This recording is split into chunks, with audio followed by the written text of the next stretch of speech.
So in this video, I want to talk to you about XRP and Bank of America. And I want to talk about some FUD out there, some XRP FUD, fear, uncertainty, and doubt out there and quite frankly, a misunderstanding about what is going on here with the relationship between Ripple and Bank of America. Okay. And there's people out there that are making up crap and all this kind of stuff. So I want to deal with that in this video. So um, let's take a look at that. Before I get into that, I've got a real quick thing to share with you. This video is sponsored by a really, really cool company called SOL Global. And what SOL Global is, they are pioneering institutional investment in the Solana ecosystem.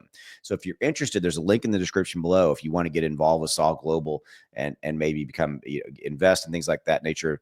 They are taking a disciplined approach to blockchain investing. And so they are right now, SOL Global, by the numbers, they've owned 17,000 plus Solana.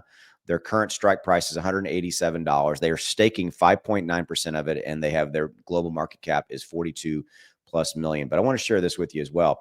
They've transitioned their business to be involved in this. And look, in the last 6 months, the company's stock has seen a 690% increase and a 55% increase in the last month alone. And there's their chart.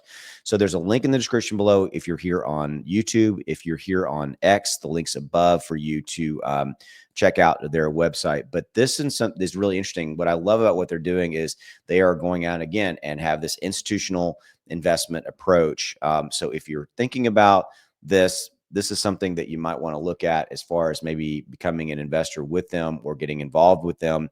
You definitely need to check them out, SOL Global, and give them a look. So they have sponsored this video, and so I wanted to make you aware of that. Links in the description below on YouTube, link above on X. Okay, so let's talk about the FUD and what's going on here with XRP and Bank of America. Well, this is probably the easiest that I can share with you.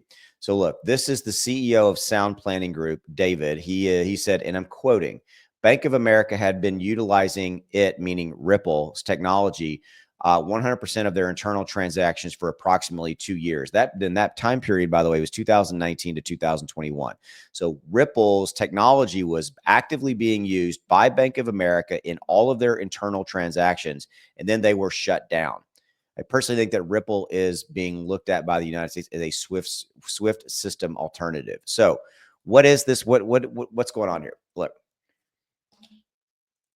in all of the lawsuit stuff, Ripple versus the SEC, or SEC versus Ripple rather, there was a lot of fear, uncertainty, and doubt, and you had a lot of governmental pressure coming in.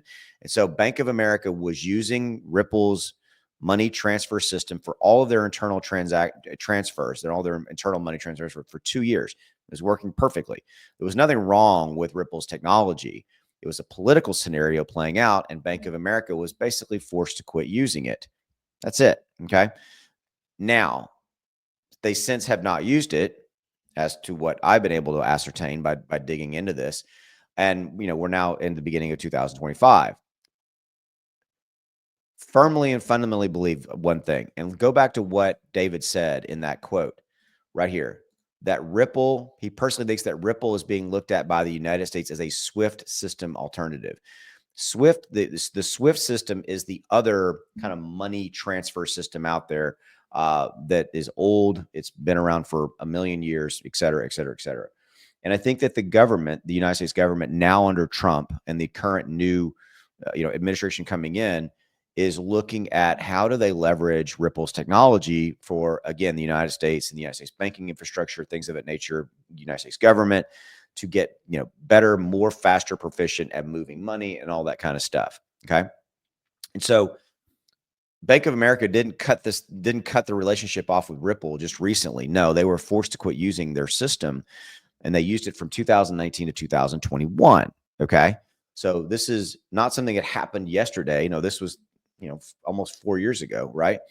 When they had to stop. And I think that we will see the readoption of banks like Bank of America to take advantage of Ripple's technology when Trump comes into office and all this, because it's going to be not a political fireball, if you will, to do this. They're not going to have, various governmental bureaucrats breathing down their neck because they're leveraging Ripple's technology. Let's call it what it is.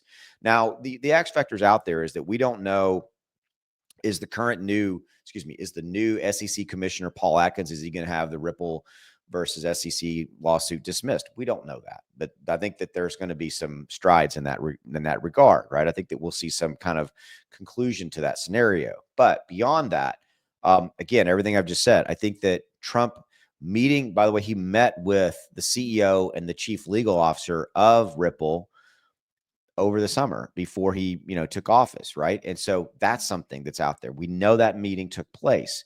I guarantee you, Trump has very smart people around him, and he understands what Ripple does, and he understands that XRP is obviously a core component of that money transfer system. And I think we will see banks start to we will see announcements start to come out about large banks like Bank of America and maybe, Wells Fargo and these guys starting to take advantage of this technology, because quite frankly, it's a better solution than the existing Swift, money system that's been around for a million years. It's better, faster, cheaper, and all that kind of stuff. All right, that's it. So this is not something that, just happened yesterday with this Bank of America stuff. So that's the XRP FUD around Bank of America. There's the bottom line of what I know about it. I've dug into it. As always, I appreciate you giving me a few minutes, and that's all I got for you on this. And be sure to check out SOL Global, the channel, the video sponsor, links in the description below on YouTube, link above on X. I'll see you. Take care.